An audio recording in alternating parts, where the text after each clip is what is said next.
welcome everybody to hey, what's up? Welcome everybody to Open Unstoppable Week 3. We're going to be going pretty quickly into the draft because they're already getting started, but we've got 12 Car Garage versus Team 13, who just told us they're renaming to Absolute Animals. That's a fun name. And with me here is what should I call you? Do you want to be called Gold for Inter or Go for Eno? So the Gold for Inter name on this server is just a meme from a while Oh, okay. back. Sorry, I actually forgot to ask what your real name is, so I do apologize. Oh, it's better you call me by my username. Okay. It kind of triggers my fight or flight when people online call me by my real name. I'm just like, hold on. Yeah, that's fair. Totally understandable. We finished up the bans here. We are going to be starting off the first pick here. And here's to see what we do see with all these junglers taken off the board. It is going to be the Jhin priority here for the 12-car team. Yeah, totally makes sense. I know when I looked at ob.gg's, we had the top laner for red side here. I remember it was a Camille main, if I'm thinking correctly. So, actually, no, that doesn't. I think it's the other way around. Anyway, that makes sense as the last ban. But we do see Kate Morgana, real priority on the bot lane here. Yeah, Caitlyn Morgana, definitely a tried and true combo. The Jhin does at least have the range to match the Caitlyn in a lot of things outside of just purely the auto attack range, but your abilities will be matching that range. It's going to be paired with the Irelia, who is still fairly strong. Will be that flex pick between the mid lane and top lane, can snowball really hard, can have a lot of very effective matchups, and then just still scale very hard into the late game. There's the Nautilus as well, just to give some extra CC to this 12-car comp. Yeah, I mean, it seems like so far, while they did lock in that mid or top, potential flex pick, both teams are certainly focused around the bot lane pretty early in the draft, and actually Jhin first pick. I wish you had more time to talk about that, because that's an interesting priority to lock in so early, considering Jin's place in the meta and that champs like Varus and everything are still available. But we do see Trundle as the last red side pick for the first phase. And if it wasn't for the Morgana, there was a chance that this could be Trundle support, which has been popping up more and more recently in the past couple of patches as a kind of specific counter pick. Still can function in the jungle and top lane though, and if Absolute Animal / Team 13 really want to, they can put the Morgana mid lane, which is definitely pickable, can be very hard abused by the Irelia though. Yeah, I wouldn't be too comfortable in that mid pick a lane against the Irelia. It's more of a historically like a counter pick to LeBlanc, right? And I think that's a Lux ban that they were trying to hover, and might get some confirmation in the lobby. But I believe that was supposed to be a Lux ban. Okay, yeah, it was a Lux ban. Thank you, ProDraft, for being a completely bug-free piece of stuff. I mean, they hovered it briefly, it seems fine. And we do see more jungle bans for Absolute Animals here with the Vi and Hecarim taken out, and the Pantheon as the last ban. Interesting that they banned that. I guess maybe their Pantheon solo lane is a thing, but I know support's cropped up a little bit. Sword was picking that bunch, and the Kled and a Mumu lock-ins. Okay, getting some interesting options here. Definitely going on. This Kled can go mid lane. I was about to say, if he's doing the Doinby impression, that could be a Kled mid into the Aurelia. Yeah. I do know there's also other players who do it. He can have some really obnoxious matchups in the mid lane. For sure. Due to the state of bruisers, with a lot of their itemization giving them a lot of really cheap power spikes compared to those mages having a lot of that innate sustain and that innate kill threat against very squishy mages like Orianna. It is possible. Probably going to be going to the top lane. We'll see what Absolute Animals do want to walk in here as their last one is 12 cars. They do have a strong wombo combo here with the Jhin Curtain Call combined with the Mumu Crystal Sad Money as well as that Orianna Shockwave. They will be relying very heavily on this Irelia though for that sustained DPS in these fights, because we all know that Jhin a bit more on that caster side than ADC auto attacking stuff.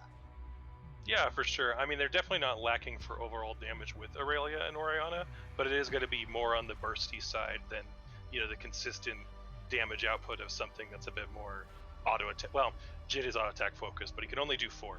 So, yeah, it is more of that burst damage. And actually, the Amumu lock-in is super interesting. You don't really see that too often, really in coordinated play, like certainly in solo queue. But even in Risen, I don't think I've seen the Amumu lock-in. Amumu was actually on Risen yesterday in the Okay. Divine League in You game know, number 2. gotcha. I actually missed that. Didn't they? This is 11.17 Yeah, is he's got live. 2 He's bandage got the two. tosses now, He dude. has the yeah. He has those 2 bandage tosses, which I have not seen in a game yet because I haven't been playing. But certainly interesting to see the champ come out. I guess he's got more opportunities for crazy ganks because you get 2 chances at the queue. So definitely be interesting to see how that works out. They got a lot of CC actually with the Mumu and Nautilus for mid roams. So maybe that's the idea: is just let Jin sit bot lane and try to get stuff done in the mid lane. It will be hard for the Jhin if he is 1v2 against the Caitlyn Mm-hmm. Morgana. Even though his abilities can match or surpass the range of Caitlyn, he's not really able to use those to wave clear, which is going to be kind of True. an issue. If the Caitlyn Morgana do shove you under tower, you step on a trap, you get hit by a binding, you get hit by a binding, well, then you have to step on a trap and you will get burst down as this Jhin very easily if you do get caught out. Of course, the Yeah, same can apply very to the true. other side here for the Caitlyn Morgana. That is that black shield of safety, but Nautilus does have a lot of CC in his kit, so you can make things happen here and you can go for those hard all-ins because Caitlyn Morgana is a squishy lane that you can take advantage of. Yeah, for sure. Especially if a Mumu is ganking and he's got multiple opportunities to try to land on you. If you don't get that first black shield off, you could die real fast there.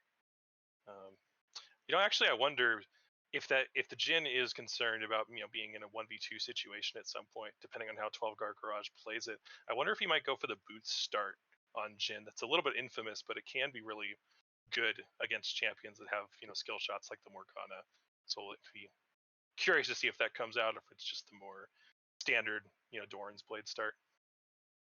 Yeah, I haven't really seen too many Doran's Blade starts for Jins recently.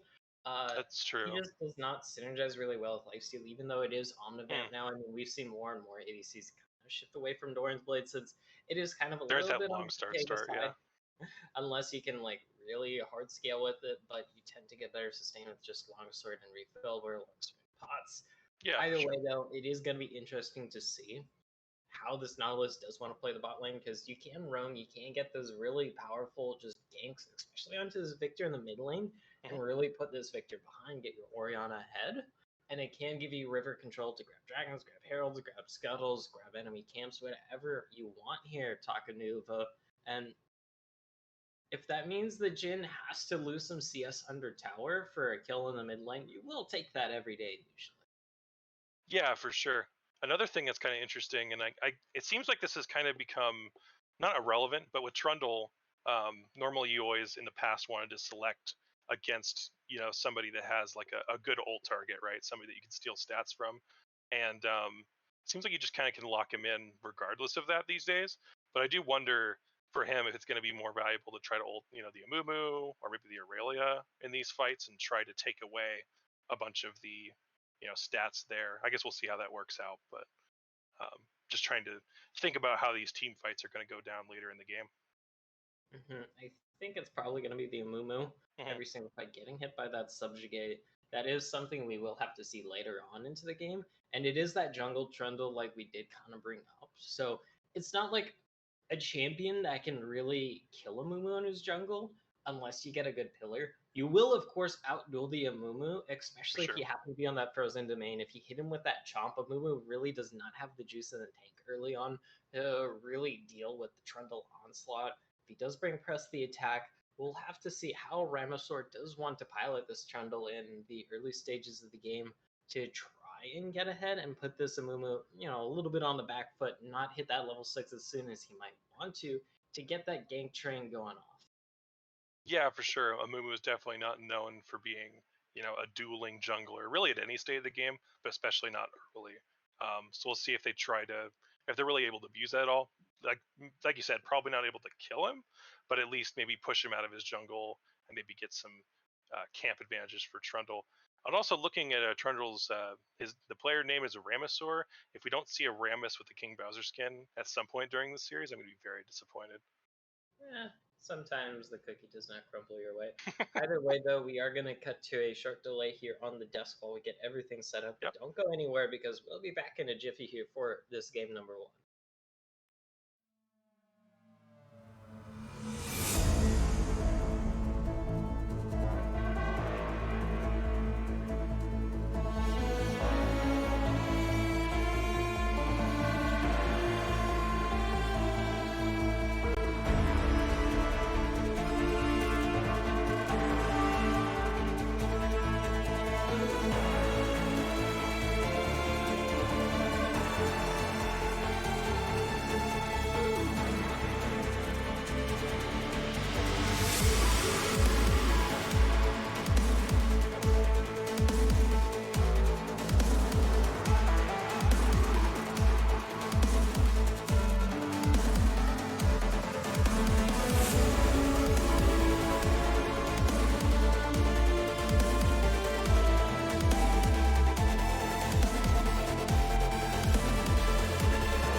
Welcome back to in-game here. We do see teams starting pretty standard, just trying to get some vision. 5-point start for blue side, sort of a 5-point start for red side as well, although the bot laners are hanging out together. And just looking at summoner spells and runes and everything. Anything standing out to you over here? I mean, I guess Airy on the Orianna. Typically, we've been seeing Comet and Face Rush more so this season, but Airy is kind of a classic choice from when Runes Are Forged first came out in season 8, well, preseason 8. Not the biggest deal here, as everyone is going to be having very stock standard starts across the board. I like that deep ward coming out from Alturas has this Nautilus and it's not fully contested. They might have been able to get it there if they. Oh, they do actually get the sweeper out, but yeah, going to be a little bit wasted. They would probably prefer to save that for other spots in the map, but they'll get the word down. Yep. Still, it is really nice that they know where this Trundle is going to be starting. We all know that Mumu likes to know where the enemy jungler is, not so he can like counter jungle them, but more so that they can't like just hop on top of him and start wailing away like a Trundle. So having a rough approximation. Oh, that's a good hook lands onto the Morgana. Ignite goes down. She's getting quite low. Jin using his fleet to try to catch up, and she will go down. No flash on the Morgana. She didn't try to flash away. I guess maybe she just thought she was dead for sure. Hook lands on the Kiteland too. Oh my goodness. Force shot gonna land. Yep. Oh, the auto attack. Oh man. Yeah, Jin flashes in, heals as well. He may not have needed to heal to get the kill, but I mean, or to get out of the tower alive, but probably better to just make sure. That's going to be an amazing start for the Jin, and he did actually go for the boots like we were talking about. I guess it paid off. Probably didn't really matter, but you know. It is pretty good though, since since that was a level 1 all in, there was no black shield available quite yet, unless if Mierna did want to really hold off on leveling up their first ability, which is something you can do. You don't necessarily need to bind level 1. You don't have really strong kill threat. You'll just have really strong kind of chunk threat with a bind into a Piltover Peacemaker, which will hurt, but without the black pool behind it, without the trap into the headshot, on your player, okay. But this Jin now off to that 2-0 start. Gonna be very snowballed. Can use this to help stifle off the enemy pushing power because there is no heal on this Caitlyn. Mierna I mean, Mierna did not use flash there. I think they could have survived had they flashed. Yeah. Or it would have at least been an earlier flash for flash trade, and then maybe Gauzer would have been able to get out. Aurelia might actually get solo killed here by the Kled, but she will live from the W. And Kled's Scar will pop. Make sure he can get out of tower range okay. But they both trade flashes, and otherwise fairly even at this point, although Aurelia is going to have to recall, and so Kled's going to get to push this to the tower and get a little bit of a farm advantage going. Big advantages here in the bot lane. Of course, we did see the trade in the top lane, but that stun does land. Looks like it did not, judging by the directed cam taking us away from the top lane. It does show the very strong all-in potential of this Kled early on. When he has access to the dismount, he's able to go for those stupid crazy plays, and he gets a lot of pseudo-assistant. Never mind. Aurelia does decide to go in. She gets a nice stun off onto the Kled to try and buy herself some time. Yeah, she's pathing awkwardly around the pillar, but she will be okay just because she traded so much time for some of the stun. And Amumu's here. He's crying up a storm, hits the Q onto Trundle. We're got kind of a split fight here. And Aurelia does actually get the kill onto Kled. Her Triumph rocks. She's going to live. The Triumph is so valuable here, and then the Amumu gets the kill as well. Really, really unfortunate for red side. It's a 4-0 start for 12 Car Garage here. It was so close. Poor pillar, or feels bad on the pillar placement. Is there a cooldown on Kled passive? I'm quickly checking right now, like, because he wasn't building up the courage. Yeah, it may have been just too recent. I think he had gotten back up. Oh. Yeah, it's just getting popped a lot. Power of the Aurelia damage. He's actually starting the early Bramble Vest, which I guess makes sense against Aurelia, who you assume is going to go Bork in this matchup, probably. That's rough. Yeah, plus also the fact that it is that heavy auto-attacking champion who has passive sustain thanks to the sure. Blade Switch Q. Also has a Conqueror, is at full build now, thanks to that Vamp Scepter, has Dorn's Blade, The has full build, Corrupting yes. Potion. There's just so much healing right now. In fact, let's take a look. Okay, does not have Rapidus Center. Thank God. That would have been a little too overkill. Sure. But it is kind of needed. It gives you that extra armor to deal with that Irelia who's going to be just constantly auto-attacking you. Yeah. And it will help you stabilize this lane, which... Orianna uses Shockwave as Victor goes teleports really boldly in the mid lane, but he's going to be just fine. She has no mana. Kled charges in. Myopia. Well, he doesn't actually charge in, he's just level 6. I don't think he actually used ult yet, but Yeah. it made the triumphant horn noise like I confused, so. But this is the power of the Kled, even when put behind, does have that really insane just one-on-one power with the W passive. I mean, Violent Tendencies is such a strong trading tool when it is up. That Hook lands onto Morgana, and Caitlyn backed. She's gonna flash now, still has it. I think the Ignite... Ooh. Oh, wait, where's the W? Lives at already maybe used 20 yeah. HP. So she will get out. Lanos is looking for the hook, but she's way too far away. Still, not great to lose all that and have to flash right as your recall comes to proc, and it means that they're going to get the blue buff, Steel, which is great for Amumu. Loves to just cry as much as possible. I had a buddy who played nothing but AP Amumu for like 3 years. That's all he Holy played. Hand Grenade? Yeah. Yeah, the Holy Hand Grenade, that's all he did. And he didn't only use Emumu, but that was his favorite skin. So It's a nice looking skin, yeah. It is, but yeah, it tells you everything you need to know about that guy. Love that guy. Anyway. Yeah, I use this Crying Robot Amumu skin because that's the one I have from a mystery hit. Like, yeah. So I think I might have Amumu too. Still, early Earth Dragon gonna help stack up towards that. So another gank top lane. Charge goes down onto Aurelia as she tries to contest some vision, and she will just get beaten down. Looks like Trundle used his subjugate on her as well, so there's nothing she could do. But I mean, they get it's a kill in the top lane that they trade for first dragon. Not too bad for Red Side. I think they'll take it. Dude, the Banished lands it. I don't think he wants to be here. Oh, he goes for a second one though. He does have his ulti, and Orianna's here. That ult does do significant damage. Oh, an amazing flash shockwave. But but Amumu does actually die. He's out. And Victor has 1 HP. No. So run, close. Vertex, run! I mean, Myopia should be able to get this. There's Bear Trap on the left, yeah. There's no way that Orion's getting out of that. Man, that's really fortunate for Red Side. It was so close. But in the end, they do get 2 for 1. Despite the really good bandage tosses from Amumu, which just ended up being a 2v3. It was just a little too far out from the Orianna initially. Oops, not able to, nope. Aurelia sticks around top lane, and Victor waited too long. And goes down, so a nice trade kill. Aurelia getting stronger, always really scary. Now fighting the Kled as well. Minion does not have the dancing duet. No, but she uses her ult. Almost gets the stun, and Kled is forced to flash in mini form. She is so close. Oh, she gets the kill before Skarl pops, but she's totally dead.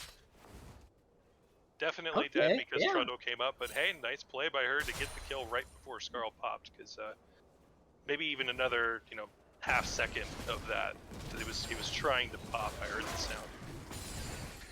Yeah, I heard the passive go off. I'm like, okay, yeah, Myopia is fine here, but yeah, just pride. Still in the casting animation, I guess. I'm not quite sure how that works, but really, really close. Yeah, still. It is a 3-kill Irelia before 10 minutes. Still a lot of damage. A little accelerated. Very close to finishing off that Bork, and Myopia will be a little further off from finishing off their first item, since they did go for that Bramble Vest detour and going into what I assume is going to be the Sunfire Cave this game. I think that's what you typically see on the Kled. You don't really need the Turbo Chem Tank speed. Mind that, Ramosaur might be in some danger here. Bandage Toss, 1 misses. There's another one available in just a second. That one does. You see, Amumu is in really deep here and just doesn't have the damage to do much. He's not able to pop ult even before he dies. Vortex. Kled still has ult and uses it onto Aurelia. Victor ults as well, but she's going to dash out. Looks like Aurelia is going to live here, so it will be just the Mummy who suffers for the sins of his team. But Jin, Caitlyn 1v1ing down here as the supports have both roamed up to try and help with the situation, and Nautilus did end up recalling. The kill goes down onto Jin because despite the little bit of a farm disadvantage that he has, he's still extremely strong and has the boots and the nuke river and gets the kill on Caitlyn. Top lane. So much action top lane. There's always you can't like pan away ever. Myopia was able to get so close here. Both junglers are here again. No subjugate. Oh, Vanish Toss misses. He's stuck on the pillar. Does ult and doing significant damage. He actually gets the kill onto the Trundle.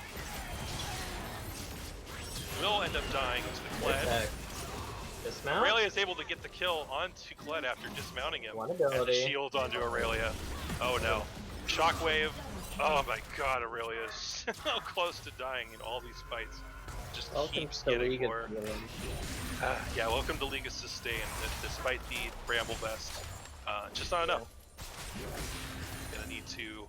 I think are gonna unfortunately have to probably get multiple healing cut items on this enemy team just to try and hold Aurelia down. Probably just one more. There isn't super strong healing out of the rest of the composition. I mean, That's true. Warden's Mail with the there isn't gonna be a massive amount.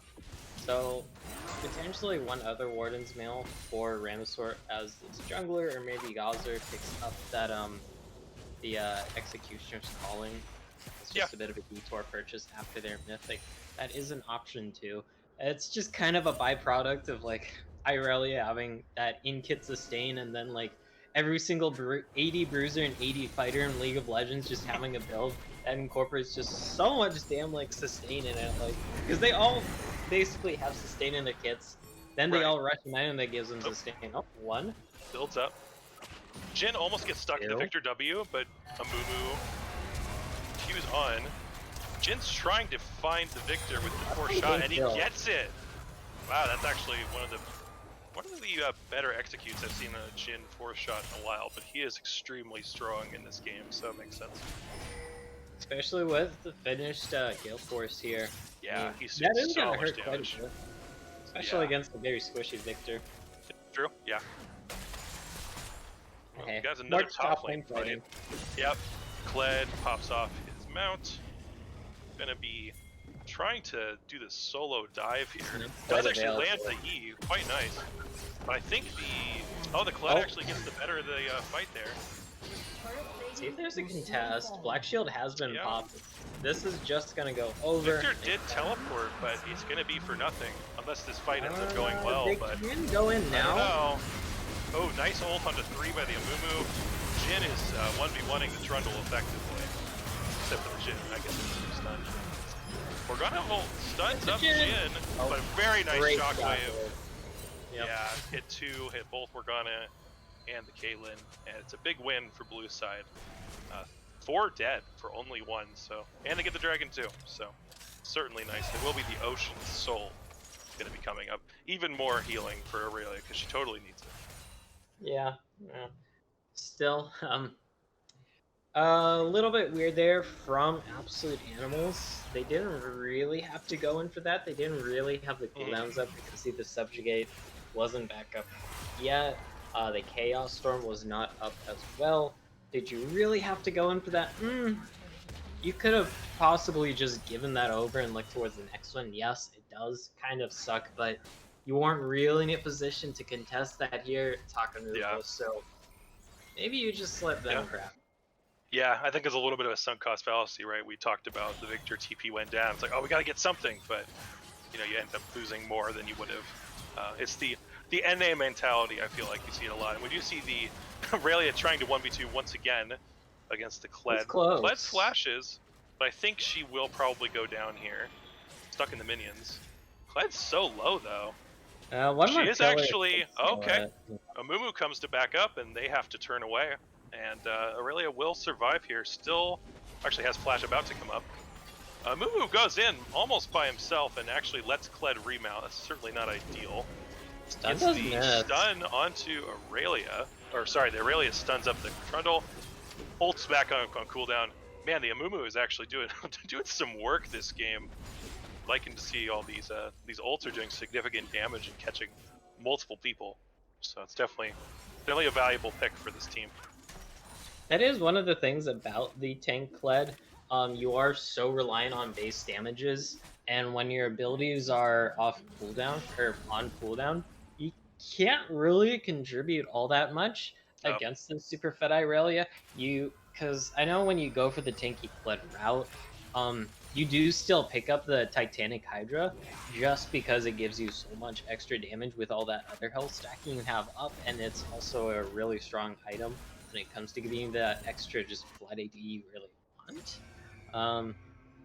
But just how behind he is due to those deaths, and of course the Bramble Vest, not Bramble Vex. Bramble Vest tax. That's the Freudian slip of 2021. Cleanse goes down on Caitlyn, but it doesn't matter. She's going to get stunned up again. Jhin Nas is just so much CC that the cleanse almost becomes... I don't know, I haven't really seen it provide much value yet this game. Maybe we'll see it come in clutch later. But Hook lands onto the Morgana before she can Black Shield, but she does actually survive just fine and lands a biting on Jhin. Nautilus went way too deep. I think this might actually be a shutdown onto Jhin. Oh, the beautiful stun from the Amumu to protect. And we are going to see the Jhin ult come in to try to get both of these members. They are going to get out of range just in time, but yeah, nice for Jhin to keep his bounty. Yep, you don't mind that. You do trade 1 for 1. You just traded your support. Yes, when we're talking about pure gold value, the 105 Nautilus was worth a bit more than the 130 Caitlyn, but putting the Caitlyn behind, who will be outscaling your Jhin, will be a late game DPS threat. Always nice to have. It means that Caitlyn really won't be able to get through this Irelia and a Mumu front line. Also the Nautilus as well. Never mind that. We're going to have more fighting in the top lane as a tradition here. That's a lot of more fighting. Kled does retreat to that tier 2 tower, so he'll be okay. Nautilus is in a bit too deep. Going for the, again, it's got to reference Sword Art, the random death. Sometimes it's just what you got to do as you're trying to get vision, but not going to affect too much. Especially after that death a minute ago, he's probably not worth that much gold. Kled does actually get dismounted and killed under tower by the Aurelia, so even under tier 2, he is still not safe. I mean, that's the thing with this tank Kled, like, only now has an attack damage item in that page.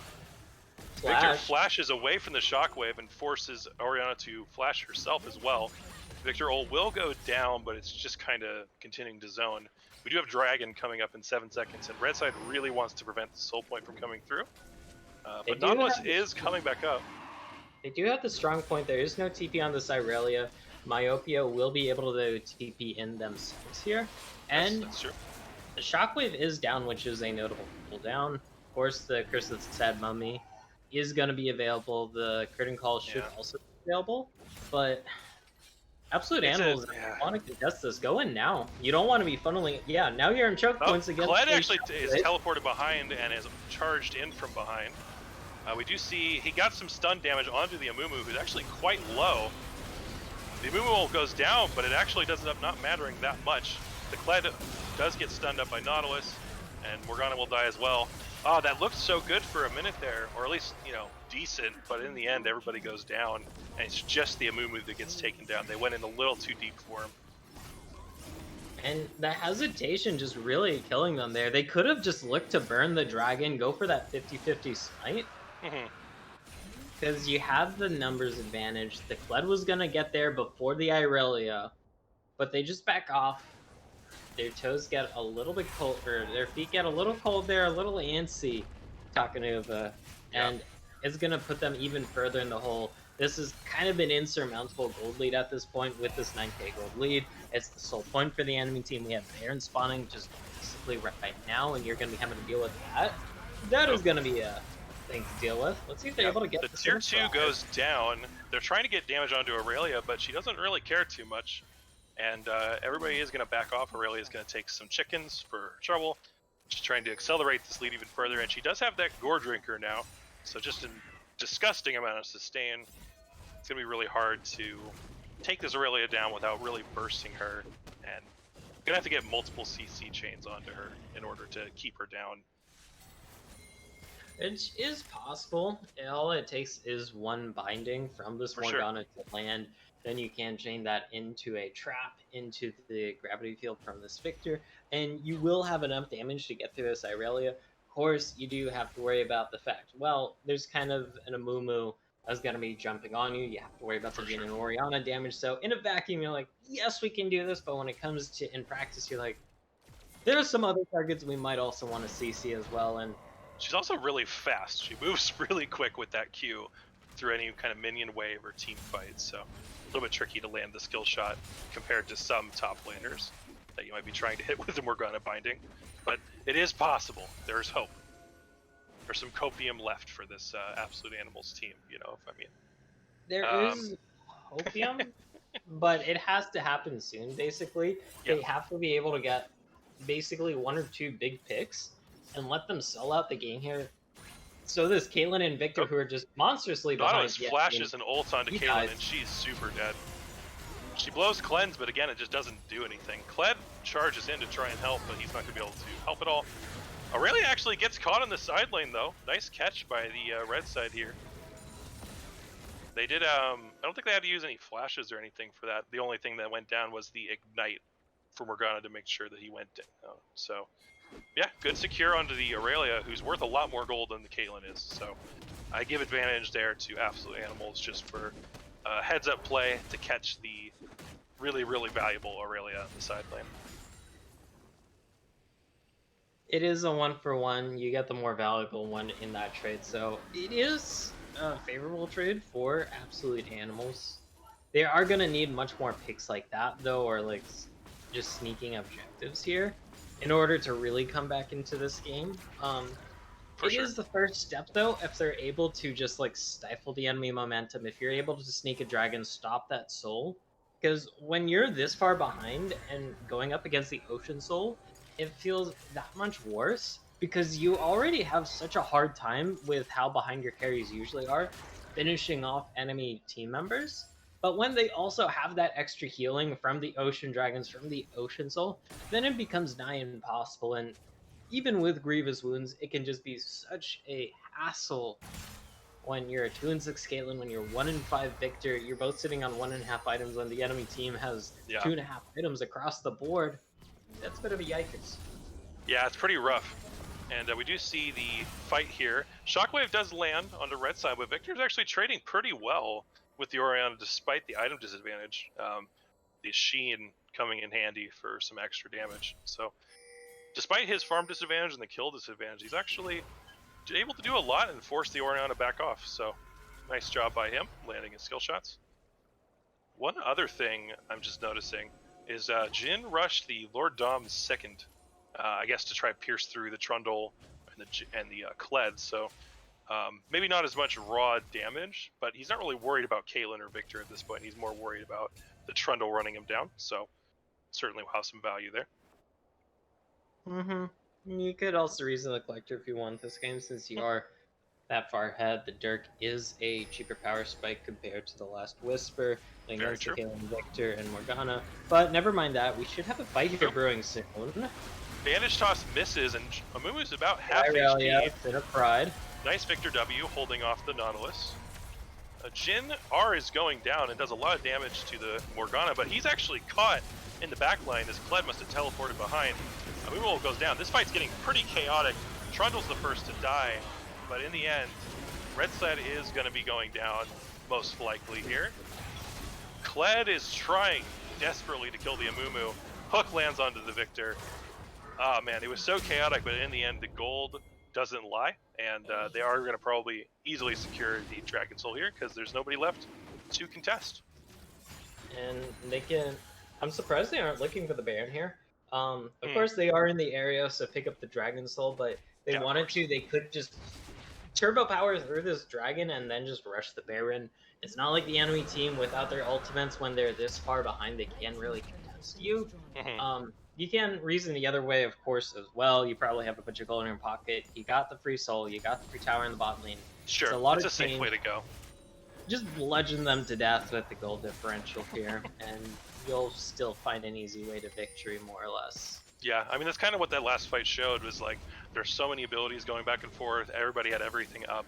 There were some good plays by Red Side to try and hold off members like the Nautilus and stuff, but eventually it's just you smack them with their wallet, and the people are going to go down eventually just because of the gold difference. They do check Baron with Trundle Pillar and discover that they aren't doing it yet, so maybe a little bit of a relief for Red Side, but they're still down over 10,000 gold. It's just such a big difference. It's really hard to...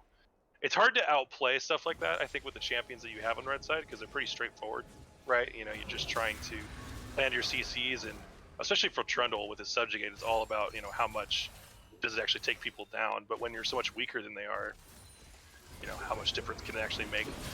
Moo Bandage Toss lands onto Morgana. She uses Black Shield and is going to get away. Oh, the Nautilus actually is going to get hit pretty hard.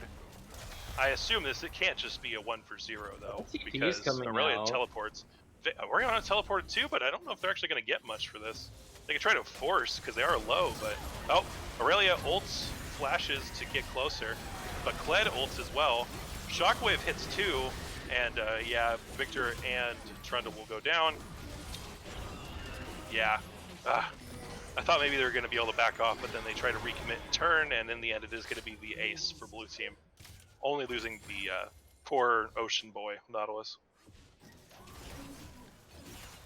Yeah, looks like this is going to be the game here. 20 seconds on the lowest death timer. You have this minion wave. You have this Irelia who will shred through turrets. The Jhin is coming here as well. They'll be able to do a hefty amount. So these turrets should just be melting here now that they have gotten their little grubby hands on them. Team 12 Cars, fairly dominant game number 1. Yeah, 12-car Garage coming in clutch. Kills of the game.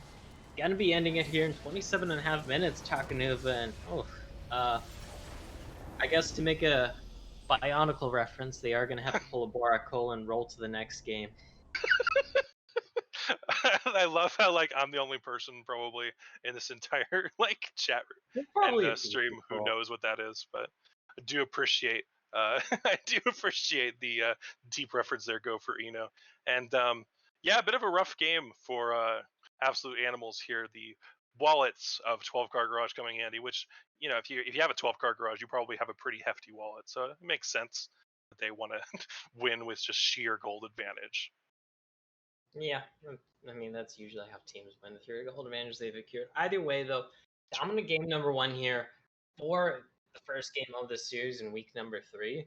We'll see if they're able to continue that momentum, or if Absolute Animals are able to fight back here, able to come back swinging, able to get the Mask of Light, so to speak, and maybe make that comeback. God. You're killing me here with the the obscure 2003 references, but look at that damage graph. The Aurelia is extreme damage compared to everybody else in the game, although Kled actually tried his best to keep up and did more damage than anybody else on blue team, so it really was the top side of the map just trying to kill everybody else. But in the end, yeah, the blue side did end up taking the win, and we will be shortly cutting to a little break here for the next game. But hopefully it shouldn't be too long, and then we'll see if Absolute Animals is able to mount a comeback and go for that. Can you call it a reverse sweep? It's a best of 3. I feel like it doesn't really have the same punch. It's like technically, but I feel like it has to be at least a best of 5 series for it to be considered a reverse sweep. True. Oh, you know what? Yeah, that's what the 12-car Garage comes from. It's the 21 Savage rap thing that he always says. Maybe. That makes sense. I'd assume. I feel like that's the most current thing. Like, got 12-car Garage, you only got 6 cars or whatever. That was terrible. All right, well, before I embarrass myself any further, I think we'll cut to a break, and we'll see you for Game 2 of 12-car Garage versus Absolute Animals.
All right, guys, and we are back for game 2, and we're already going into the draft pretty quickly here.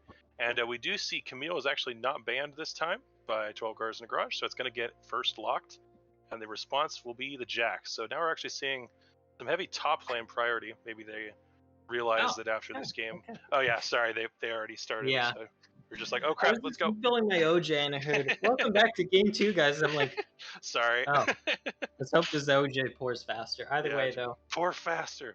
But yeah, we do see so far the draft is Camille, and then Jackson Ziggs picked on red side for 12 Car Garage. I wonder if that's going to be Ziggs ADC. I mean, if he plays Jhin, he probably plays Ziggs. It's kind of the meta ADCs that just sit there and farm up for a while. So, and the Ezreal will be locked in here as well for absolute animals.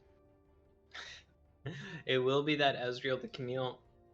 Very similar to the Irelia. Of course, we saw the Irelia with the 12-car team last time around, so Camille kind of follows into a somewhat similar suit with that split pushing power, with that 1v1 power. Has a bit more team fighting power thanks to the Hextech Ultimatum, but it is going to be Ezreal, Zilean bot lane here, potentially Takanuva, which is not something we usually see, but that is a dummy amount of safety here. Yeah, I mean, the Zilean ult is so valuable for protecting whoever your most valuable carry is in any team fight, and Camille can play that. Sometimes Ezreal might play that as well, but yeah, just such a great way to force the enemy team to back off for a second and focus other targets. And the Pantheon will be the final lock-in for 12 Cars in Garage. I wonder if that'll be Pantheon support, because I remember that was banned. I think banned last game by one of the teams. So we'll see if it's support or a solo lane. I guess with if you have a Ziggs as the ADC potentially, then you don't really need AP solo laners, so not bad as a mid option. And the Hecarim will banned again as well, and Trundle banned this time because they didn't like dealing with that, and they will lock in Sejuani as their likely jungler. That and Trundle is kind of literally like one of the hardest counters to Sejuani, who has such a large amount of extra armor and I believe some MR from the passive, but primarily armor. And you can just easily take away all of that with the Subjugatus Trundle. Oh. So it kind of makes the Sejuani a bit of that's a pretty rough play if you're a tanky champ like Sejuani into the Trundle, so definitely a smart ban. But we do see the Viego locked in, likely as jungle for Absolute Animals. And is that going to be a Cassio? It is going to be the Cassio. This team is pretty magic damage heavy with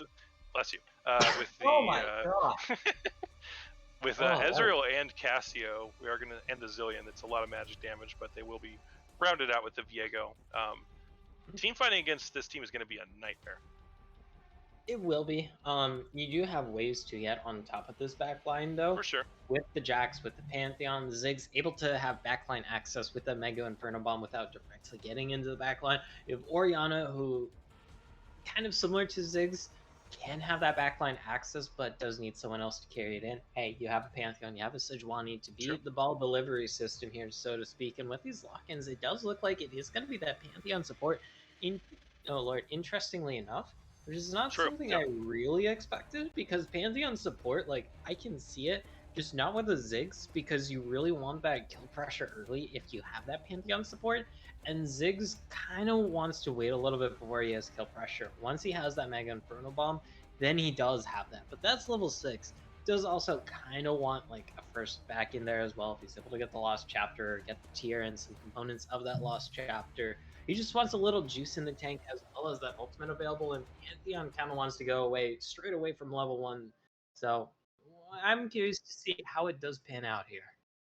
Yeah, definitely going to be interesting. I mean, my first assumption when I see that it is probably going to be the Pantheon support and the Ziggs is Ziggs is just going to be trying to chill bot lane, and maybe Pantheon is going to go for these roams mid, which he is really good at. He's strong early, able to contest pretty much anybody in the jungle early on if he's roaming around, and maybe going to try to get some stuns into Cassio, who doesn't really have until level 6. She doesn't really have a great way to disengage. I guess she's always got the grounded. Um, but Pantheon, if as long as he's able to get through that, he can just free stun. Could be really scary for the Cassio. It is going to be very really execution reliant because the Zillion, as the support, he doesn't have a lot of traditional support tools. He has a little bit of a platypus in the support position in that he does bring a lot of things to the table that you love, like a revive. Yes, you have that 99% slow or that super hard move speed boost. Yes, it's just the relative short range on that slow and move speed boost can be a little bit wonky. The stun of his is kind of execution dependent since you do have to land double bombs. With how mobile some meta champions happen to be, let's say Jax, he's kind of mobile. Pantheon decently mobile. Sejuani decently mobile. Can be a little bit tricky. But the revive is just always such one hell of a drug here. Takanuvo. A lot of copium in that Zillion R in the Chrono Shift. Is that what it's called? It's Chrono Shift. Yeah. For a second I was gonna say Chrono Break, but that's Echo. Chrono Break the is other time champion. It's weird. Yeah, for sure. I mean, one thing that's interesting for Zillion is it's I know it's always helpful for him if he is paired with somebody who has a little bit of CC in their kit, and Ezreal does not.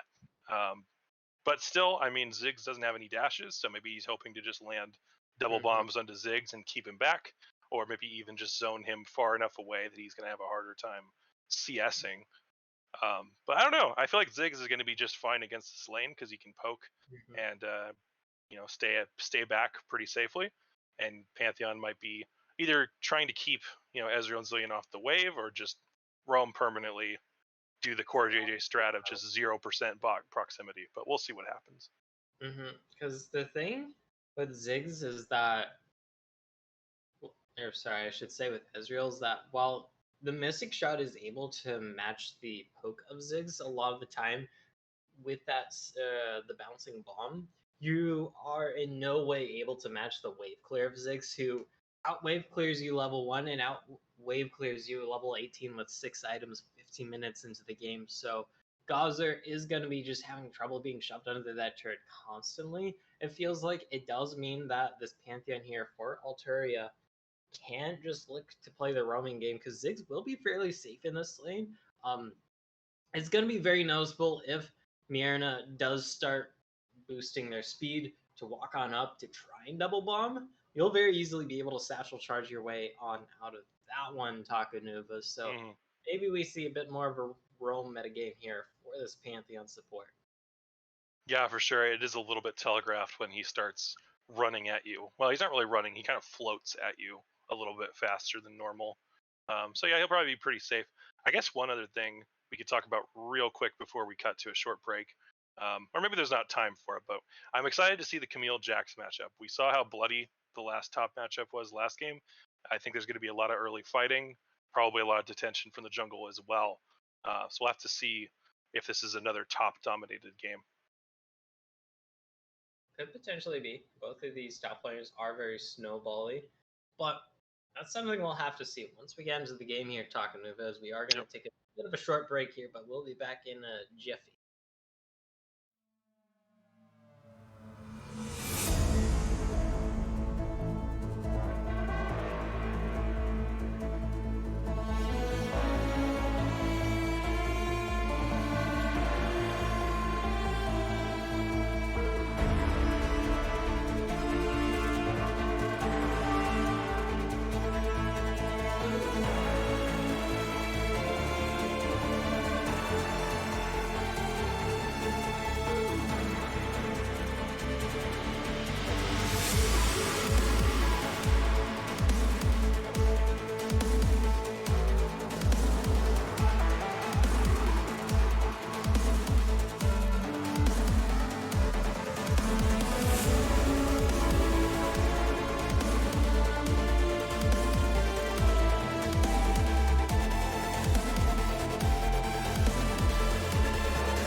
All right, welcome back to game 2. We do have flipped sides, of course, as always, and we're seeing a little bit more spicy level 1. Raggy.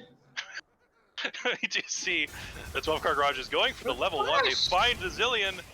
Where's the? Oh no, he fails the flash and does end up dying. Oh no. He doesn't. They don't even flash. Like, as soon as you see 5 people barreling there, drop the ward and walk away. And Yeah. don't be afraid to immediately flash because Altura's more than happy to take the W. Oh no. Uh-oh. No, Well, they're forcing him out of the can't- jungle here. I mean, you can't contest this. They're just gonna get 2 kills potentially.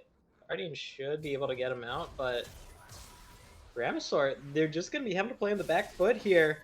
They're trying to contest, but they can't. This Still is sunk cost fallacy. Oh like, no. Titanic cosplay levels of just sunk costing. Yeah, I mean, they're still looking for it, but I mean, they're going to be able to start red side. Diego, you need to cut your losses and just go top at after a level 1 like this. It's just not worth it. Oh, and it's first blood for this Jax, who gets it early enough. The Sin of Pride, here we saw Snowball last game, able to come back to lane with that early lead.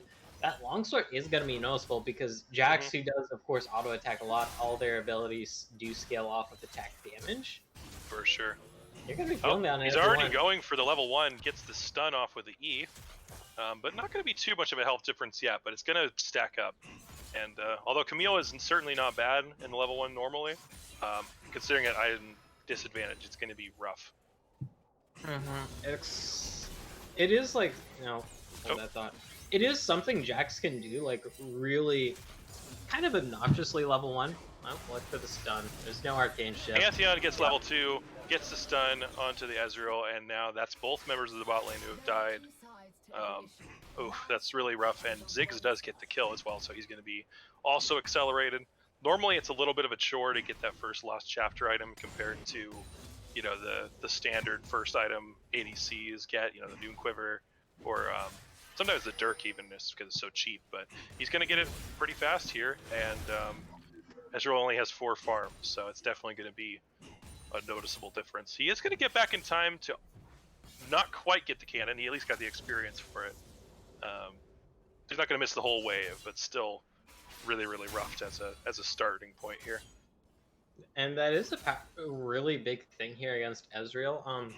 It used to be kind of the golden rule of the bot lane when you face Ezreal.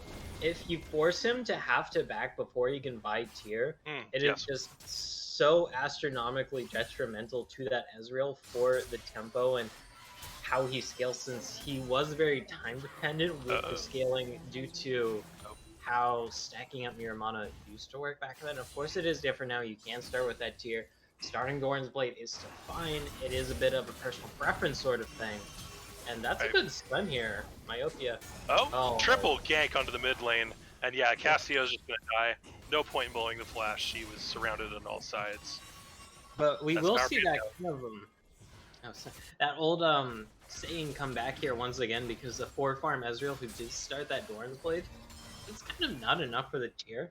And any ADC really, when they're forced back like this, like, if all you have is money for a control ward, is like okay-ish, but like 150 gold it feels so bad.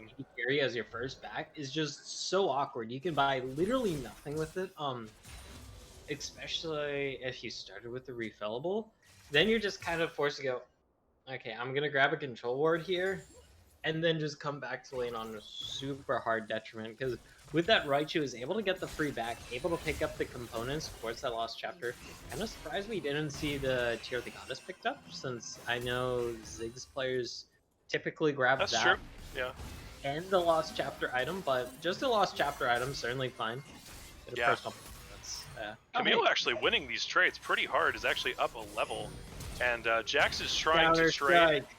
The counter strike does not quite land, but it forces Camille to back off, and she is going to end up likely dying. Yeah, red buff is enough to tick down, and the Camille does end up going down despite trading so hard in favor of herself, but valiant effort considering that Jax, well, he just bought the Sheen. I don't think he had it at the time that fight was going on. Yeah. But still, considering the item advantage and everything. If one of our viewers is able to do the copy paste of the Jax Counter-Strike ability description in chat, that'd be very well appreciated. Unless mods are literally 1984 and have those terms blocked, I wouldn't be surprised. There's an esports is a dictatorship. Oh, myopia. Fair enough. Call this That's a true. pickle. Riot is, yeah, you could say that about Riot. But anyway, the app description. W from the Viego will land, but he is 2 levels down from the Sejuani. He just died. My god. Oh, he actually flashes and smites the Grom to stay alive. Nice job by him to stay in there. Oh, the Casio ult is clutch. Okay. Flash ult, and somehow I'm surprised that they were both facing that direction. I guess maybe they were trying to turn around. They were both the blast cone, right? So yeah, perfect execution by the Casio to get that stun onto both, and it will be another level for Viego. But Pantheon's actually run all the way top. The shockwave misses, doesn't hit anybody. Okay, that's gonna be super helpful for someone please give the garage here. Fish Emulsion a VIP badge here for posting. Excuse me. Active. Jax enters evasion for 2 seconds. It defends the chance that causes him to counter. Strike that PNG. So useful. I look how when you copy it, since they're the same level as the support as the jungler. Yeah, that's what I'm wondering about. He was only level 3 when that last fight started. He is only, 1 level behind now by the Sejuani, but the difference in farm is pretty immense because of that early start. It was so bad. The Hextech ultimatum goes down to the Pantheon, and she actually gets him, but will trade a 1-for-1 in the end.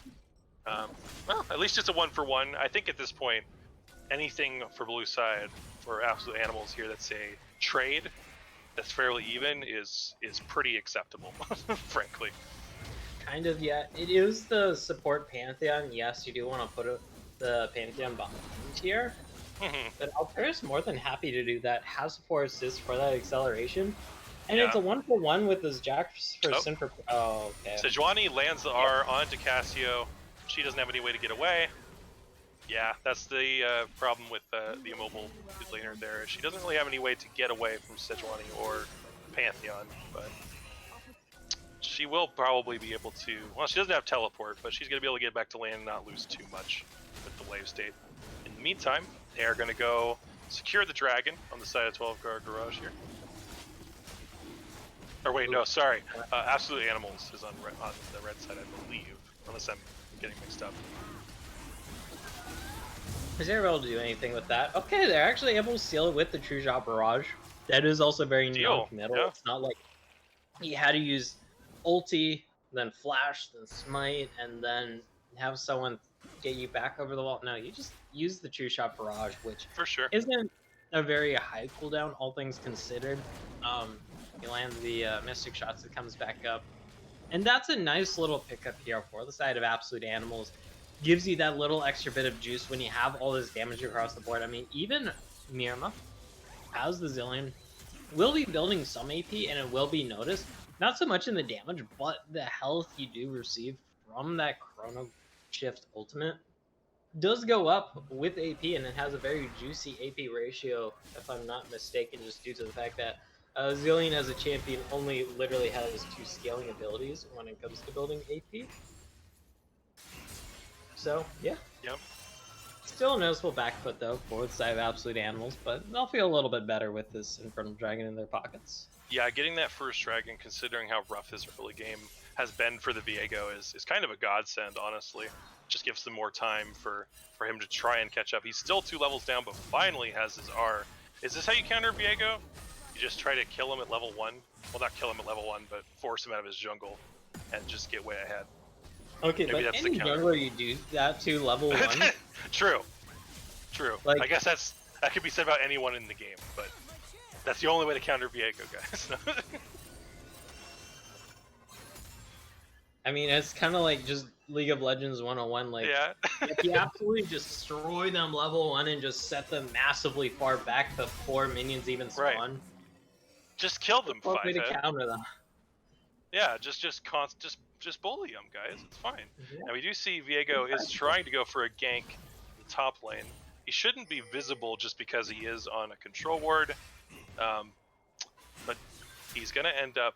No, He's sticking around, and they will actually go for it.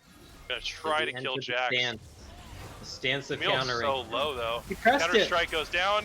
Oh, Hextech Ultimatum actually comes in clutch, and Viego's able to get the kill and get a reset. I don't think they're going to be able to shove the wave out though, just because Camille's so low, but does end up paying off. I was worried about him staying there for so long and getting even farther behind in farm, but at least he gets something back. Yeah, the Sin Pride very close there, but did not recast the ability to deal AoE physical damage. Cassio R goes down onto Sejuani, but she's taking so much damage from the Orianna. Will end up going down. Teleport comes in for Camille. I don't think you want to. Oh, Camille goes for the flash with the hookshot stun, but it doesn't land, and I think they're both just gonna die. Gets ignited. Pantheon takes the kill for himself. And the ult is still there for Sejuani, the point blank ult. That's another way to counter Viego. Just kill him with an ult. Yeah, you can counter any champion in the game if you just kill them, dude. If you just kill them, yeah. The very, very descriptive play-by-play. It's not my fault. I'm a smooth brain ADC player. And it's okay. You know where the Mask of Light is. That's true. I do know where the Mask of Light is. I know that Takua, you have to yell Takua really loud. That's the way that you find it. And Takua? I thought it was just like the power of friendship. Oh, I don't know. I've been watched the first movie and like. Yeah, I'm just remembering where they just like Jowler's always like Takua. It's so obscure. Nobody knows what we're talking about. Anyway, they do secure the Rift Herald here, and Sejuani's got the eye. They got a couple minutes to try and get some plates. There's not really any obvious targets. No towers have gone that low, except for Camille's, I guess. So maybe they'll try to do that. But I don't know. I think Jax is perfectly fine with forcing the Camille to come up to him. So maybe they'll just pop it mid as a way to kind of secure pressure for this second dragon here. You got options. Yeah, for sure. You got plenty of options. Especially with this lead you've garnered. I mean, it's still a nearly 4K gold lead here for the side of 12 cars. So how dominant they were game number one, how they're able to just garner a lead early, let that just keep snowballing and snowballing every single lane. And kind of keeping that up this game. No Glacial Prison. They are top the Rift Herald top lane, and Camille is stuck under tower. Does get a hook shot off, but it doesn't go very far. Teleport.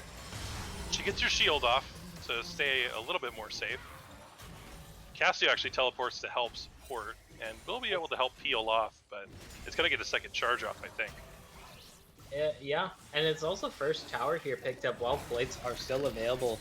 Yeah. Oh, no second charge. Okay. Still. I mean, you still got what you want there. Like, they had to pay a teleport to save their top laner's life. Yeah. And you also get first tower here. Relatively cost-free. You did not use a single ultimate there as the side of 12 cars, so you're just like, alright, we'll take it. Yeah, and one other thing too, and maybe this is just because of the bot side pressure that Ziggs has right now, but they weren't able to trade for anything. Like, it's not like Viego was able to go, oh, I'll kill the dragon or something while this was happening. They just all had to run topside and try to help. So they're going to get the dragon too, most likely, assuming that there's not another, fortunate steal from the Ezreal. Sejuani does have smite, so I assume that they'll just be able to get this. You might try it. I'm not expecting the steal, though. Oh, never mind, actually. He had used the arcane... Sorry, he had used the mystic... Fuck. I'm forgetting what Ezreal's abilities are. He didn't have the True Shot Barrage up because he used it to clear the lane. Excuse me, I swore on stream. I'm so sorry. Not the end of the world, though. I mean, you took that first dragon, which does delay any sort of, like, early soul shenanigans from the enemy team. Oh. This is a level 8 Zillion. Does have the He does finally get to pop his Chrono Shift. Yeah, he will live. Oh, the Viego. Yeah, very nice shockwave. But they do have to flash out, and they will avoid the Sejuani ult. Sejuani's actually really deep. Sejuani's actually going to go down. Viego's going to get the reset and steal the Sejuani. Get to be the boar. Oh, he's getting his resets. This is the power of Viego. The stance of counter. He recast it too early. He did not deal the physical damage in an AoE to stun opponents. He's still getting a lot of value, though. I mean, this is where Viego shines, where he's able to get these resets despite being so far behind. He gets to just take your items, and then he's not behind anymore. So yeah. Champion that's behind that becomes champion that's ahead. Usually speaking, good. At Ford, Yeah, I said the F word by accident. I do apologize. You said will- Fortnite? I said, yeah, you're not allowed to say Fortnite on a League of Legends stream. Yeah, I do I apologize. mean, there was one time where after a fight, I was just like, "What the frick?" and chat just started flaming me for language. Okay, well that makes me a little bit more, feel a little bit more relieved. Yeah. I guess it happens. They say stuff on the official broadcast too, so whatever. It's fine. It's fine if it's warranted and in moderation. That's the golden rule. Yeah. But I just like saying expect to be muted by the mods because I can say that as much as I want, and That's it sounds true. a lot funnier. What the Like, imagine you're an official Riot partnered broadcast with a few hundred viewers, and then you just drop a "what the frick," and people are like, "Really? This is what they spend time prepping for?" Yeah, I know. It's a little bit awkward for sure. They are going to be pushing out mid lane. It's like a little stun. Oh, Pantheon actually almost dies to tower, but he just has barely enough HP. Ezreal is going to die. Tries to shift actually the other direction. I'm not really sure what that was going to accomplish, but I guess he was dead no matter what, so it's unfortunate. Sometimes that's the way the bridge crumbles. Yeah, sometimes you got a hot date in the side lane. And the Zillion is able to land the double bomb to try and keep himself alive. Chrono Shift will go down. Nice Cassio ult onto the Orianna. She's actually stuck for so long and grounded as well. Ziggs ult comes in, but it does not kill the Cassio. Okay, nice. I mean, that's the power of this comp. They can kite for potentially a really long time. We just haven't really seen it come into fruition except for these last couple fights. Sejuani now, as the Viego, stealing the body, stealing the boar. Bristle, I believe, is the name of Sejuani's boar. Trying to go for something mid lane, not able to accomplish too much, but it's always scary when you've got somebody really fit on your team and they die to Viego. It's like, oh. It can be like that sometimes. Yeah. But I mean, this game has evened up a little. It's actually pretty close. It's still a big gold difference, but yeah. Yeah, I was about to say, like, when you look at the kills and you look at the dragon, they're like, yeah, it's pretty close. But then when you look at the other objectives here, CS, the turrets, yeah, it's a noticeable gold lead. We can see dragon's gonna be spawning in a minute here. The first clown dragon of the game, in fact. So both teams probably gonna be wanting to get their hands on it, even though a lot of people kind of, in my opinion, underestimate it. Never mind, we're gonna see a bit of a stealth play here. It looks like they're trying to get Sejuani ult's used just to kind of peel away. Viego still is definitely under leveled compared to the Sejuani, but considering that he has the option for resets now, they have to be a little bit more careful around these fights and make sure that nobody goes down. And they are going to be clearing out the vision. It's going to be spawning in about 35 seconds here. Going to be trying to obtain a little bit of the power, again, for more Bionicle references, of Toa Lewa, or Lua, depending on how, what religion you subscribe to. But. Yeah, I don't know. It's hard for me to remember a lot of the OG Toa's names. They all kind of sound the same. Yeah. Although, I can remember kind of most of the... Oh, there's the Hextech Ultimatum. Ultimatum holding the Jackson, but he will counter-strike. But actually, he's going to be taking a lot of damage from the Viego and Camille, and gets to have his body stolen away for his trouble. However, because of that interaction on the top lane of Viego going that way, it will be a free Cloud Soul, or not Soul, sorry, goodness. Just a free Cloud Drake, so an okay trade. Does feel bad to lose the Jax there, especially since this isn't Soul Point. It's just that second dragon, so. Yeah. Ziggs tries to steal Rift Herald, but he's way too early, so Viego is maybe going to secure this. He's pretty low. Shockwave goes down. Oh, the Viego is able to secure the Herald and does pick it up and flashes away. Probably going to die here. Oh, he's actually just barely living. Gets into the bush so that the Orianna can't auto. Okay, nice kite back from the Viego to live. They're trying to chase down Sejuani. He's poisoned, taking a lot of damage. Nice cast ult. As soon as Pantheon comes in, she instantly ults. Exactly how you want to react to that champ. And wow, they're actually ahead in kills now, and the goal difference is only 1k. That's a huge swing. Basically negligible. At this point, yeah. Be a bit of a comeback here. Spicy. They're able to continue this counter momentum here on the side of Absolute Animals, because we're gonna have to see how it pans out here around the next dragon fight, because that will be that soul point coming up here for the side of 12 cars. Not quite the soul, but it's usually when people start getting really antsy, like keeping over a single dragon. Okay, yeah, sure. Then the next one, it's like, this is gonna give them that soul point, and then we're gonna have to really worry about it the next time it comes up. We should probably do something about this. For sure. Save for any sort of issues that come up later. But for now, no real major objectives on the map. We have that. I have the Herald available here for Ramasaur, and that should expire before the dragon does pop up, so can't do the usual catch-22 of dropping the Herald in the lane. True. The dragon, while you have that 6 teammate just split pushing a lane. Still though, nice little dub here for the side of Absolute Animals. Yeah, I mean, for a while there, this game was looking really rough for blue side, but they've been able to kind of punish these over chases and use their champ's abilities to peel and to, you know, regen and stay alive, especially with Zillion getting those revives. And actually, now that I'm thinking about it, the power of Viego resets and Zillion ult on one team is kind of gross. The and Hextech goes down, and yeah, I mean, Jax is going to try to 1v2, but he just doesn't have the damage. Camille can basically 1v1 him pretty safely at this point, and when you get it, Viego to help. Even if he's behind 40 farm, he's still able to do pretty decent damage. He's got that Divine Sunderer finally. Bro. Oh, yep.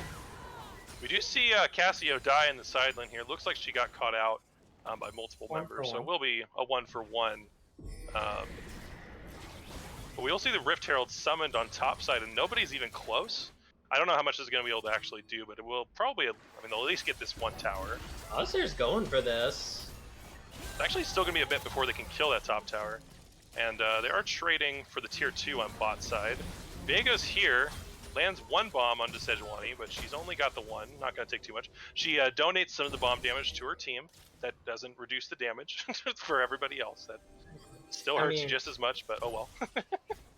I mean, it's a Zillion with 48. Oh, sure, it doesn't do that much. But... Sorry, with 67 AP. Even yeah, at max, he's not very strong. I mean, a single one does do 360 right now before resists are taken in, but there's no magic pen as the Zillion, yada yada yada. Yeah, kind of hurt, but you'll be like, eh. It's not significant, but it's one of those mental things where you're like, do I trust you? You brought me the Zillion. Maybe that'll be what fractures the mental later. I'm kidding, but you know. Yeah. Crack open a cold one with the boys, but instead, it's the enemy mental. Or here's a cold one. It's a Zillion bomb. Or a newly purchased Toa canister. Nice. That was actually like one of the first lockdown memes I saved. It was someone on Twitter. Can't wait to crack open a cold one with the boys, and it's just the bionicle capsule. Oh, I love it. Attempt, yeah, red side. They're trying to burst it down. They've actually got pretty good damage still, even if the gold is fairly even. I mean, Ziggs does a lot. Oriana does a lot. Camille's looking to contest, but she can't really do much. They're actually going to teleport as well, just to kind of force the issue and make sure that nothing can go wrong here. No steal. Ezreal was also bot side, so short of some miracle true shot barrage, that was definitely not going to be a steal. And they will get the Baron. Cloud Dragon's actually about to spawn, and blue side will be here first, but they're actually using the second teleport from Jax to try and get here as soon as possible. But he is going to be 1v4. I guess they're going to try to burst it down. Cassio does huge dragon damage, so it's not bad. Oh, very nice Cassio ult to keep the Sejuani away. The Pantheon's actually going to get in there. Viego's able to secure it and gets the Zillion ult. He might be able to get some resets if he's able to get a kill, but it's going to be dependent on if somebody can go down. Oh no. Camille is in the backside and does end up going down, but Viego lives and he's able to secure Dragon, so it's certainly nice to even up the Dragon score. And since there's no other objective to lose, they already lost Baron, so it's not like they're going to lose more off of this, other than maybe some towers, I guess. Not the greatest wave clear with Ezreal either. Oh, nice double bomb. That might actually be a problem for Sejuani, but Viego does actually end up going down, so maybe not. Still, like you said, yeah, he's still not that strong. I like to see the stun, but they're just not able to really capitalize off of it. They're getting pretty low from the Ezreal poke, so I don't know how much more they're going to be able to push, but do get that tier 2 tower and probably going to be able to split push elsewhere and try to get more off of this Baron. The Baron power play. It's not sponsored. We can't say that it's sponsored by anything. But That is like one thing that I kind of dislike about LCS now, that like everything that happens is like sponsored by something. Initially, when it's like something out of the game, it's State Farm LCS. I'm like, okay, yeah. But when it's sure. like Red Bull Parent Power Play after the Bud Light Ace, I'm like, please. Oh, no, I'm sure Everybody Risen will get calls some them the sponsors Ace. soon. Everybody calls it the Baron Power Play. Like, it's Yeah. just a mismatch of like, no. Sometimes it is weird with the brands. Oh, we do see the Hextech ultimatum used, but actually, really nice usage of the Shockwave right as it was about to end. I think, no, Oriana was able to peel herself out really, really nice to be able to survive and actually trade flashes as well. So it's not too bad. Definitely nice to survive in that situation against the pretty strong Camille with the Sundra and Hydra. That's a nice get out here for this Oriana. I mean, that would have been a pretty decent pickup. Sure, there isn't that shutdown, but it is still a Camille that does scale very well. Yes. And putting the enemy team on 4 champions while you have 5, and they have Baron buff is one of the classic pseudo comeback plays, so to speak, in League of Legends, where it's like, yeah, we know you have the purple warm buff, but you can't really push up because we have the man advantage on the map. It's like, exactly. yeah, you're kind of right. Okay. Yeah, for sure.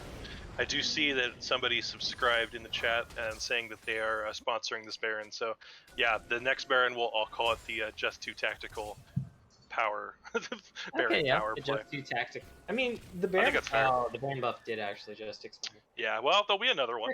I'll call it out that way. That's only fair. This is not setting a precedent, by the way. I just, it seems there should appropriate. be another Baron in this game that's picked up. I think so. I really doubt we're not going to see at least one more Baron. Hiding in the red brush, trying to see if they pick somebody off, but Camille walks right by. Not really too concerned.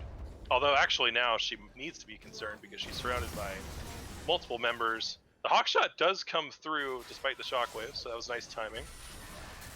Not hit directly by the Sejuani ult, so she might live a little bit longer. She is going to live in the end, able to peel away and just barely survive with a little HP. It was a little bit too close for comfort there, but hey, all's well that ends well. Definitely a little bit of a clencher, but nice job to peel away. And in the meantime, Cassio's getting some nice split push going on, able to get the tier 2 top lane finally. So yeah, not bad. Pretty good by Camille to be able to survive, and they actually end up essentially coming out ahead, I think, just because they get an objective on the other side and don't lose anything. Except for maybe some dragon pressure, I guess, but they probably weren't going to have that anyway.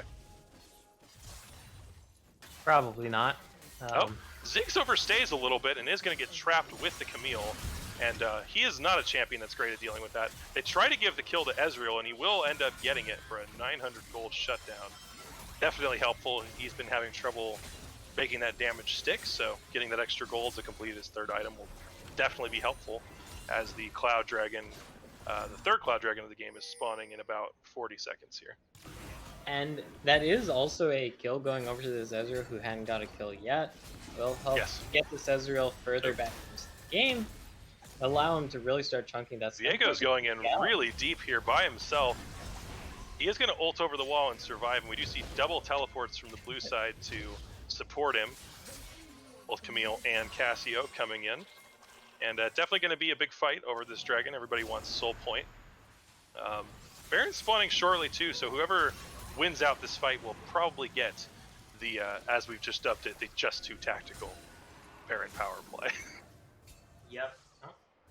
The Just 2 Tactical Baron power play. Don't mind my voice being further away from the mic because my phone is just about to die. Okay, now I'm closer to the mic, but the Just 2 Tactical Baron power play possibly coming up soon. If not, we'll call this the Just 2 Tactical third Cloud Dragon of the game, being picked up by the side of 12 cars, so they will be honoring our new subscriber here on Risen_Esports. That's twitch.tv/Risen_. Just trying to sell out as hard as possible. Yeah, our viewers need to know what the Twitch URL for this. True, they're already here, but we need to remind them. Oh, nice Cassio ult onto the Pantheon. That's the counter to Pantheon. We he always wants to go in, so you just ult his face One. with a stun from Look at Cassio. Camille. House hook shot. Hextech ultimatum, but this is a low health VA. Yeah, so despite what I was initially saying, I was thinking it was going to be a big brawl at the Dragon, but nobody actually really fights too much, and so in the end, everybody's posturing for Baron position, and Pantheon goes a little too deep, so actually blue side has the advantage, but I don't think they can do it just because Sejuani is still alive, so it's going to be more just contesting vision, trying to set up as much as you can. At this point, Viego's basically caught up in terms of levels. He is also level 14 alongside the Sejuani. A little bit behind the item still, just because she has 3 with the Thorn Mail, but with his damage and how much he scales, he's fine. He has the Divine Sunday. He has the Sterix Gauge. He's basically a frontline tank now.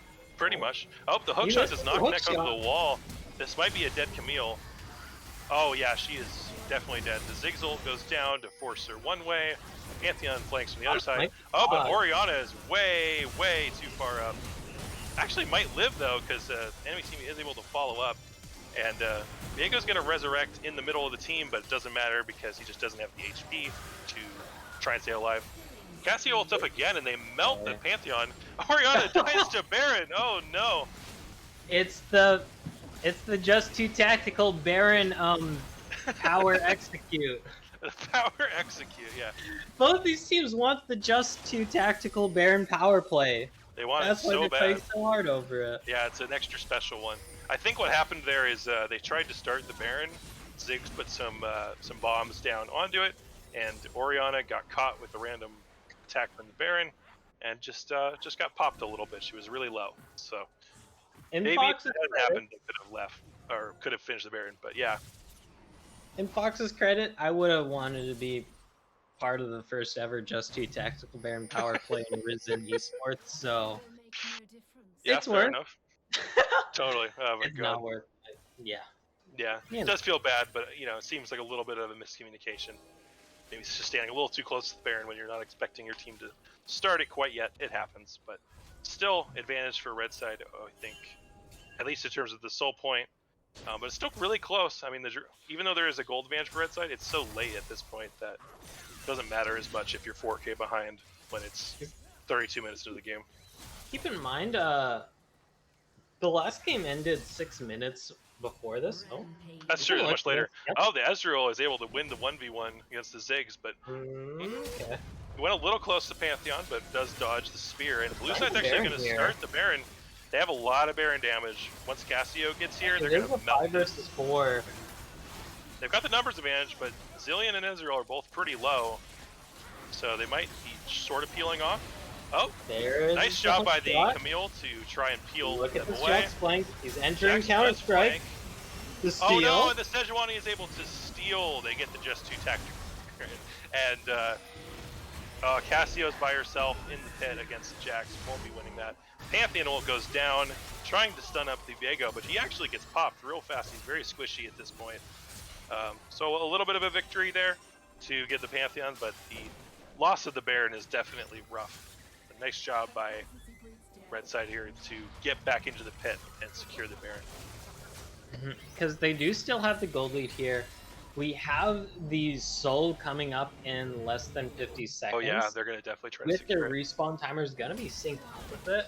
I mean, Alterac not really going to be able to get there in time with the Grand Star fall down right now.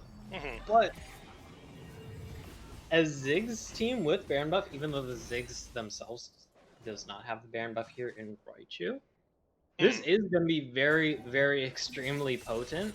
Because we all know how much of a menace Ziggs is when it comes to sieging, when it comes to pushing, when it comes to poking, when it comes to just taking down towers. Now imagine that with a buff designed to help put that on steroids. Yeah, that is Ziggs a bit is of always scary with those pushing things. They are going to be waiting as the dragon does spawn. Looks like they are going to start it up. They have the control wards, so no vision for blue side to really contest. Everybody's up. The early Ezreal are trying to steal, but he's not going to have it in time.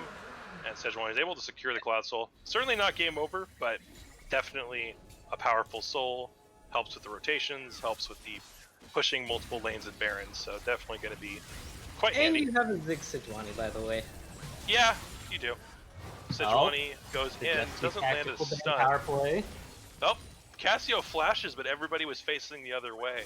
So the ult only slows and does minimal damage. And they're going to be able to continue just 5-man trying to push this in. Do you see Camille is actually trying to go for a flank maybe behind them, but I don't know who she's going to be able to catch. Tower's already gone. You just let the minions take care of this. Although Yeah, the just let the minions push. Ezreal ult does do significant damage at this point with the Sorelta's Grudge. Okay, Camille tries to go in. Oh, ooh, okay. Viego gets one kill. He's going to be able to reset. But that's two in return. Takes the Pantheon body, but unfortunately Pantheon is the weakest member on his team, and so it's not going to do much. You just can't fight against the first ever just two tactical Baron power play of the Risen open unstoppable. He's getting a lot of mileage out of this sub, and Jax kills another on the side there, so it's just Ezreal trying to out wave clear and see if he can kill this cannon minion. The Baron buff is expired. Oh, the counter strike. Jax is able to dive under and kill the Ezreal. They have a teleport from the Ziggs as well, so you're going to try to execute his tower. Well, he executes the first Nexus tower. They don't have that many minions left. Nice job by the Zillion to try and kill. There is the one can minion left though, and they are going to be a little close. Very close. Nice shockwave, almost one taps the Zillion, who will go down, but they do end up killing the Ziggs. It will be just barely avoiding the end of the game, but the Nexus took almost half of its life, and yeah, they're that close to having the game end for them. Well, yeah, it was pretty close. Sadly, respawn timers were just so that you couldn't exactly finish, but taking the inhibitor, taking both Nexus turrets, that inhibitor is going to be down for a while here. And it's going to be down when this next Baron spawns Takanuva. Yeah. Which means you're going to be having to deal with that constant just split push in the mid lane. Yes, it is an easy to access lane when you are looking to set up for Baron, when you are looking to contest for Baron. But it is still something you are going to be having to deal with here. And all the extra gold from that play, now putting the enemy team at this 8k gold lead, not even factoring in the whole Cloud Soul effect here. Yeah. Because keep in mind, Roichu's ultimate here, the Ziggs Inferno Bomb, for Observer could quickly keep that. 35.71 seconds. That's a short cooldown, yeah. That is literally almost able to just drop an ulti every wave, because waves spawn every 30 seconds. And you can basically do it every single wave with how long it takes them to get to lane. Yeah. The amount of pushing power is kind of insane, yeah. Yeah, and it is a 6-item Ziggs, so, you know. Yeah, he does insane damage, and yeah, I mean, Ezreal only has 3 complete items, so the damage difference is pretty staggering when it comes to killing towers and wave clearing and everything. And they're gonna the problem is they have to contest. That's a Heartbreaker used. Vertex, what? And, yeah, Cassio goes in too deep and gets popped. I mean, I think they're just desperate, but you have to get something a little better than that. What? The Zillion R will pop onto Camille, but she's gonna die in the backline. Jax is able to 1v2 and kills Viego. Ezreal's trying to do damage, but his just doesn't matter. He does actually get the kill onto Jax, but Pantheon's just gonna ult in and try to end the game. And because there's no Nexus Tower, it's powerful to end this 4v1. Probably not, but you know, style points to like it ulting onto the Nexus, and it will be the secure of the Nexus for red side. And yeah, I believe that's going to be a 2-0 series. 2-0 series for the side 12 cards. Sadly, not able to get just two tactical Baron power plays in a single game, but hey, we can't all live up to legends here. As they are able to take 2-0. Second game, even though it went off to a much more convincing start than game number 1 here, Takanuva, it did take longer. We saw a bit of a comeback coming out here from the side of Absolute Animals. And it was getting to that point that there was a chance that they could come back. It was mostly evened up. But all things considered, it was a lead throughout the entire game, even though it was to varying amounts for the side of 12 cars, and they're able to secure themselves a 12, or sorry, a 2-0 here in week number 3. A 12-0 series. No. Yeah, I mean, the game was definitely close at some points, and they made it really exciting. There was a lot of back and forth, but in the end, they were able to get that gold advantage back and just get the objectives. And then eventually, with Ziggs, you just kind of kill all the towers and win. So definitely some good drafting from Red side here. But you know, props to Absolute Animals here for making it definitely a closer series than what you would assume by seeing a 2-0. Definitely played well and had their moments. There some clutch moments for sure. Let's see, though, because we are going to take a quick look at the stats here Yep. before we head on off. Jax actually did most damage in the game again. Yeah, definitely getting some value out of this top side player. But Ziggs also and Ezreal doing quite a bit there as well. Viego did his best to try and contribute and had some interesting resets, but definitely more value, for the other side, considering just how long it took him to get going. But yeah, definitely an exciting game. It was fun to cast with you. Go for it. Also, props to Chippy for producing an awesome stream and having a lot of fun. Yeah. Anything else before we take a breather and call it a night?